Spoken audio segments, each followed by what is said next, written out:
Hi guys, welcome in.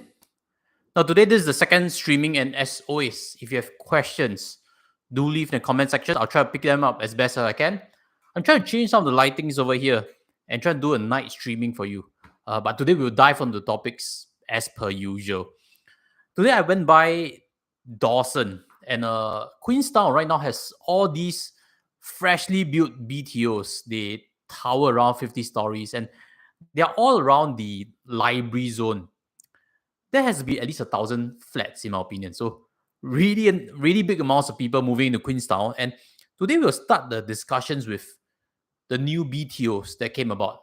I don't know if you've seen news or not, but February, government has actually released a new set of BTOs up for balloting. And it was hot demand. Let me quote you some numbers.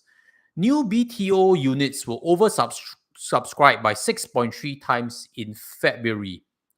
So there are a total of 24,000 applicants for only about 3,900 units in total. Now that's shocking because if you think about it, that means your odds are like 15% or 20% thereabouts only. And most important part is Dakota Crescent had actually the biggest number of oversubscription. Total units available is 443. And take a guess how many total applicants there were. More than 7,000. So the ratio was like 17. 1 is to 17.4 times. So actually, when you look at Dakota Crescent, what are the specs for this BTO? Because today we'll be talking about housing. Later, I'll round up with this question that was actually coming in from a fan about selling house for retirement. But let's use BTO as an example to understand properties, because most people make money from BTO. It's almost a sure win thing. But the prices for BTOs have been climbing. Let's look at Dakota Crescent. 4-room flat, the starting price is $522,000. So if budgets are a bit constrained, 3-room flat is $352,000. So that is the starting price really for Dakota Crescent. I don't know if you're familiar with the area or not, but Dakota Crescent is the one opposite Old Airport Road Market. Fantastic location. It's near Sports Hub. It's near Chongqing High Secondary School. So I also shared before on the channel that when I first viewed a condo launch, it was even on Dakota Residences. That was like 12, 13 years ago. So that place has seen a massive en bloc of all the short houses over there, and they're going to build new BTO villages over there. So what more can we see from some of the details is that this completion is expected only in 2027. Fourth quarter of 2027 to be exact. And estimated waiting time as of now is 63 months. So I have a big question for young couples getting married right now. Are you okay to wait for 5 years or not? Because starting a family, there is a biological clock to things.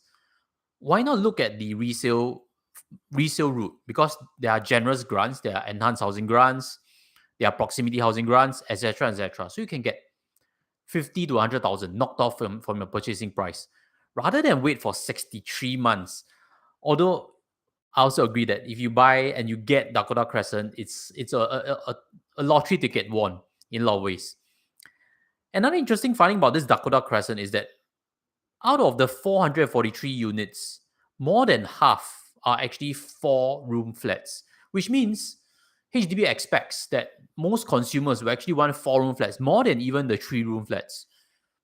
That is surprising. And also the most important part is there are no longer 5-room flats being built. The usual concern is, hey, why no more 5-room flats?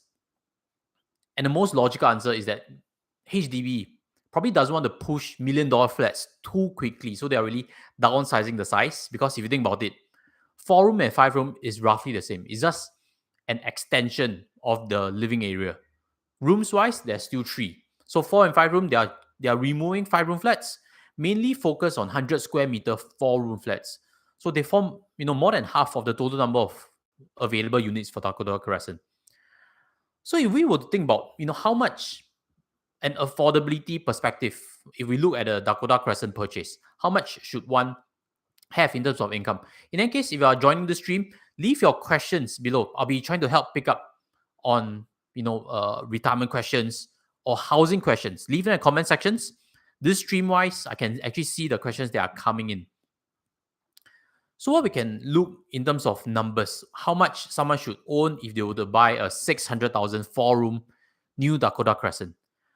From estimates, this is actually quoting from Nina.co. A household income needs to be at least $7,700 to afford that loan, simply based on MSR ratio. So if you're a new couple looking to buy a house, make sure that you're familiar with the ratios. There's TDSR, there's also MSR, which is mortgage servicing ratio. You cannot have more than 30% of mortgage being your total loan. So you should, in combination, household income wise, have more than 7,700 per month. I think that's a prudent number. In terms of median income wise, I think many families are able to afford, especially if there's dual income. But if there's only single income, then of course 7,700 may or may not be comfortable. But my gut feeling to things is 3-room flats are the minority. I'm actually more keen on the 3-room flats to think about it, because since they are minority, and in the event that you want to upgrade down the years when you buy this Dakota Crescent, and maybe 4-room flat, there's a lot of competition for balloting anyway. If you buy a 3-room, it's very likely that you are facing less competition. I think that could be a good chance that you can get a selling prices way above what you're going to pay. An estimated 3-room flat median prices are $404,000 for Dakota Crescent. So a lot of interesting numbers, especially coming out from BTO, because I guess a lot of new couples, they are thinking about how to start the journey, and odds being so low, I strongly encourage you can look at the resale route. The odds are so thin, although the equation of making is quite good. Why not look at resale route? And let's address the question for today itself, which is this. It's actually posed by a fan. And as always, leave your comments below. I'll pick them up. The question reads, I bought my HDB maisonette at a price of 145,000. 145,000. Take note, this has to be like 30, 40 years ago. I finished paying it and I'm age of 76. Him and his wife no longer working, just the two of them, and they do not want to sell this HDB maisonette to the open market. Instead, they're thinking of selling it to the daughter, who she owns a 5-room flat herself. And the key question is because he currently receives a pension of 1,500.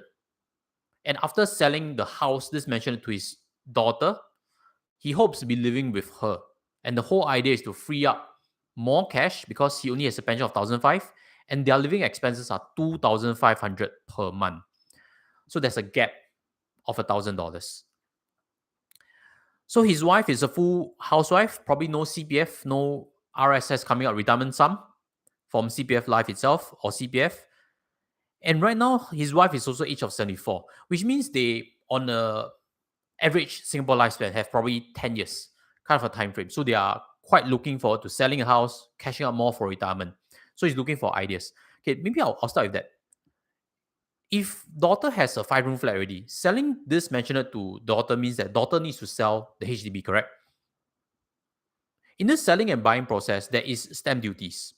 And if the maisonette fetches $1 million, the stamp duty is easily $20,000+. So I'm always thinking in terms of, is there more effective methods? Why not daughter move over, eventually will the house to daughter, something like that.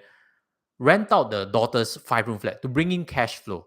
Something can be arranged rather than sell and buy, because this whole process of selling the HDB just to buy the parents' mansion is just purely taking on loan. Cashing out, parents selling daughter is just cashing out just to get loan. The daughter taking on the loan.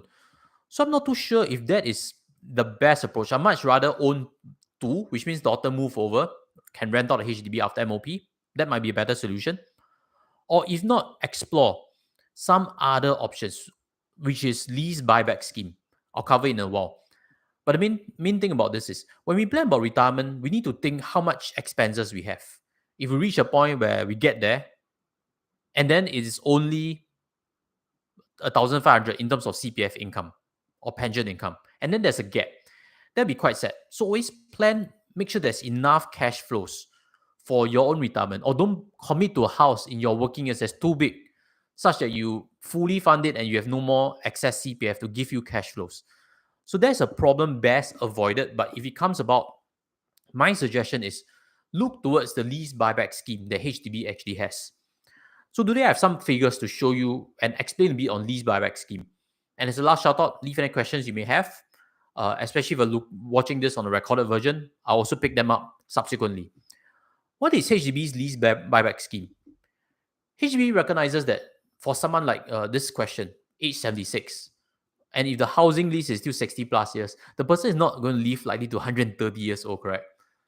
So HDB's lease buyback scheme is really to enable elderly to sell a portion of the lease back to HDB itself. So imagine this case, age 76, the lease 60 years, sell 35 years back to government, and there's still remaining 20 plus years to hold on. And then you can cash out without incurring stamp duties. And government actually does have even extra incentives for taking on this scheme. How does it work? Part of the sales proceeds for the remaining lease that you chop up are going to funnel towards building the basic retirement sum, BRS, for both husband and wife. It needs to fit that first, whereby CPF will pay out a cash flow. And once BRS is hit, the remaining surplus will be coming out in a lump sum. And lump sum is also a big problem. Imagine this. Selling house to child, there'll be a big sum of money coming out. And there's always reinvestment risk. You don't want to squander that big sum of money. And that's why I'm also not in favor of selling the house to daughter just to cash out and daughter taking a loan. So that brings on lump sum risk. You don't want to squander that. Might as well sell lease to HDB. Then from that, you actually have the basic retirement sum planned in, and that amount of cash, hopefully do something wiser with it. Get investments, buy annuity plans. There are things that can be done to bring in passive income for cash flows. But the cash flow wise, they'll be solved simply by basic retirement sum if you sell remaining lease through the lease buyback scheme. So that's my answer. So as always, if you have questions on housing, retirement, leave it in the comment sections. I'll try to help on that. Smash the like button as always if this has benefited you. And I'll sign off from this live stream already. I'll see you next one. Let me know which is the preferred timing. Daytime on weekends or nighttime. And for that, I'll try to address for most of the crowd over here. With that, I'll sign off and I'll see you in the next one. Take care and goodbye.